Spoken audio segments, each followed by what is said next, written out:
Ya. Halo, shalom semuanya. Kembali lagi bersama saya Mr. Bagas.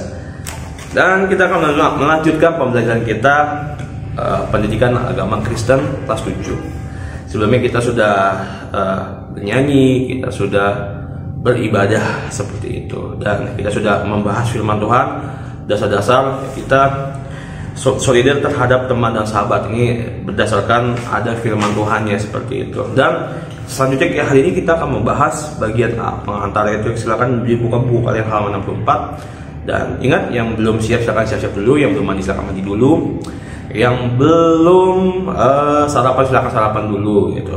Pokoknya kalian harus siap. Oke, sebelum kita lanjutkan kita berdoa dulu. Tuhan Yesus yang baik, terima kasih Tuhan atas segala kasih-Mu dan atas segala kemurahan-Mu Tuhan. Tuhan, kami sebentar lagi kami mau memulai pelajaran agama Kristen Tuhan.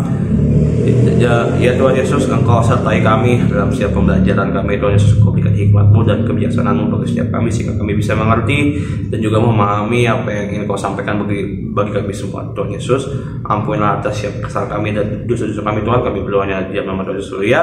Amin. Oke, lanjut. Silakan dibuka halaman 64. Oke. Pelajaran bab 9 membahas mengenai solidaritas dalam hubungan antar teman dan sahabat gitu. Topik ini penting untuk dipelajari karena hampir setiap orang membutuhkan teman dan sahabat dalam perjalanan hidupnya gitu. Dalam membina pertemanan dan persahabatan, solidaritas merupakan unsur yang sangat amat penting. Nah, dalam persahabatan ada sikap simpati, bela rasa, kesetiaan, dan mengasihi gitu. Semua sikap itu menyatu dalam solidaritas gitu. Jadi ingat ya, ada simpati, bela rasa, kesetiaan, dan mengasihi seperti itu. Nah, melalui syair lagu Count on Me yang dinyanyikan oleh Bruno Mars, kamu dapat menghayati makna solidaritas yang indah dalam hubungan pertemanan dan persahabatan. Ini dalam lagu Bruno Mars. Karena ada lagu Sheryl on Seven yang judulnya Sahabat Sejati. Sahabat sejatiku, hilangkah dari ingatanmu di hari kita saling berbagi. Nah, ini yang kedua ada lagu Project Pop yang Ingatlah Hari Ini. Kamu sangat berarti, istimewa di hati, selamanya rasa ini.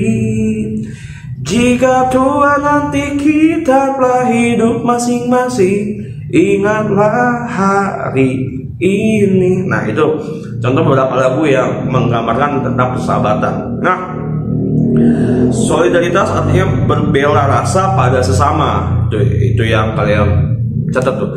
Solidaritas artinya berbela rasa pada sesama, menunjukkan simpati dan empati pada sesama. Itu.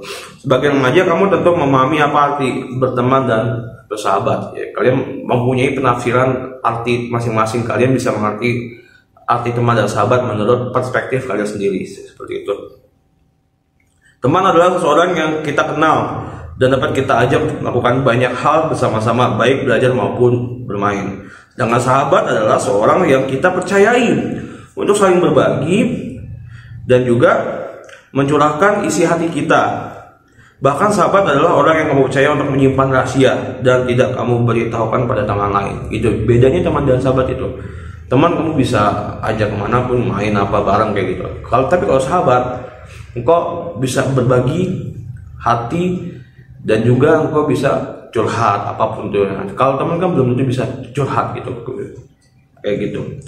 Nah, makanya kalian bisa bedain kalau yang namanya teman sama yang sahabat. Kalau kalian udah bisa sampai ke tahap curhat, berarti itu dia udah sahabat.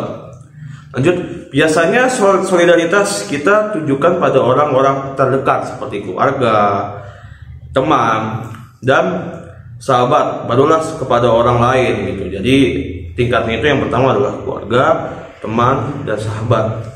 Jika kita tidak mampu menunjukkan solidaritas kita pada orang-orang terdekat, kita akan sulit untuk solidar terhadap orang lain yang kita nggak kenal gitu. Jadi kalau kita yang kita kenal aja kita nggak dekat, apalagi kita yang nggak kenal gitu. Jadi mungkin aja kita egois. Misalkan ada orang yang jatuh dari motor gitu, kita nggak kenal, bodo amat. Itu nggak boleh kayak gitu. Lanjut, apakah kamu pernah melihat seseorang yang selalu menyendiri Nah, tak pernah bicara ataupun berbagi dengan orang lain. Orang itu pasti sangat kesepian. Jika kamu pernah menyendiri, kamu tentu dapat merasakan perasaan itu. Nah, gitu. Ada beberapa teman pasti yang menyendiri gitu. Karena kalian belum pernah ketemu satu kelas, jadi nggak tahu siapa tuh. Sesuatu yang dapat membawa kita keluar dari kesendirian adalah memiliki teman dan sahabat. Makanya kalau kalian lihat orang yang sendiri, kalian temenin tuh. Kalian ajak, kalian jadikan dia teman seperti itu. Karena kasihan seperti itu. Tidak masalah berapa banyak teman atau sahabat yang kita miliki, namun yang terpenting adalah bentuk pertemanan dan persahabatan itu. Gitu. Jadi punya banyak teman, punya banyak sahabat, tapi yang paling terpenting adalah bentuk pertemanan dan sahabat itu.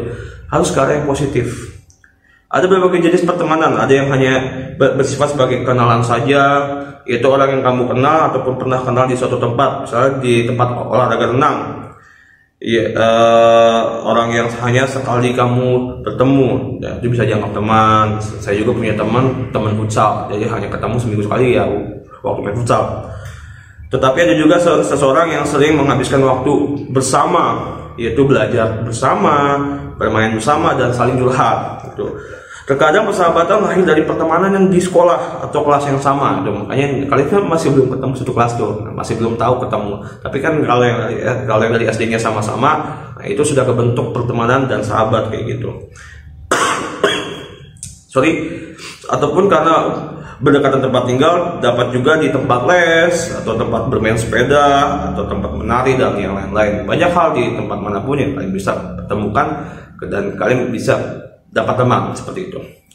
Nah, apa yang mendorong kamu berteman dengan seseorang? Apakah karena kamu kesepian sehingga kamu ingin memiliki teman? Apakah karena kamu merasa nyaman bersamanya? Ataukah karena kamu merasa cocok bertukar pikiran dengannya? Ataukah kamu merasa orang-orang itu dapat mengerti diri kamu? Dalam pertemanan dan persahabatan ada take and give. Jadi kita kasih, terus dia dapat ada feedback yang buat kita gitu. Artinya kamu memberi sesuatu padanya dan dia akan memberi sesuatu padamu gitu. Sesuatu itu dapat saja dalam bentuk bantuan, dukungan, support, pemikiran dan lain-lain. Jika pertemanan didasarkan hanya pada keinginan untuk menguasai seseorang ataupun memanfaatkan ataupun orang mau berteman dengan kamu karena kamu dapat dimanfaatkan, itu bukanlah pertemanan yang sehat dan baik. Itu bukan tuh, bahaya. Nah, terus habis itu pertemanan dan persahabatan mengandung nilai tertentu seperti tampak dalam syair lagu Bruno Mars yang ada di buku ini. Nah, ini kalian dengerin lagu Bruno Mars, tugasnya dikerjain halaman 66. Ini ada tugasnya nih. Dapatkah kamu menerjemahkan lagu ini ke dalam bahasa Indonesia? Cobalah kamu terjemahkan jika kamu belum dapat menerjemahkannya. Jadi tugasnya kalian terjemahin lagu ini itu apa, kalian tulis. Habis itu kalian tulis kesimpulan dari makna, arti teman dan sahabat dari lagu Bruno Mars ini gitu. Jadi setelah kalian translate, kalian tulis arti teman dan sahabat dalam lagu ini gitu. Kumpulkan saya. Tidak semua pertemanan dan persahabatan berjalan dengan baik. Terkadang terjadi pertengkaran dan perselisihan. Namun beberapa saat kemudian semuanya menjadi baik kembali. Persahabatan membawa pengaruh positif bagi sesama. Misalnya rasanya nyaman jika kita tahu ada sahabat yang selalu menyediakan waktu untukmu dan bersedia memberi apa yang kamu butuhkan, sebagaimana kamu bersedia memberi apa yang dibutuhkan. Kayak gitu. Jadi ya kadang suka ada slack gitu ya. Tapi ya itulah yang namanya sahabat dan juga pertemanan. Ya kan harus baik kembali lagi. Oke, cukup sekian pembahasan dari saya. Cukup itu aja. Mari kita berdoa. Tuhan Yesus yang baik, setelah saya belajar, kiranya apa yang disampaikan semuanya dapat kami mengerti tentang arti pertemanan dan juga arti persahabatan. Ya Tuhan Yesus, sehingga kami bisa sama-sama saling solider terhadap sesama dan kami bisa saling membantu dan sehingga terhadap orang yang kami kenal dan bahkan orang yang belum kami kenal kami dapat bantu. Tuhan Yesus, ampunilah setiap kesalahan kami dan dosa-dosa kami Tuhan. Engkau berkati sekolah Danbi, Engkau berkati siswa Danbi dan keluarganya, dan juga Engkau berkati guru-guru Danbi. Tuhan Yesus, kami berdoanya di dalam nama Tuhan Yesus ya. Amin. Oke, cukup sekian dan terima kasih. Tuhan Yesus memberkati. God bless.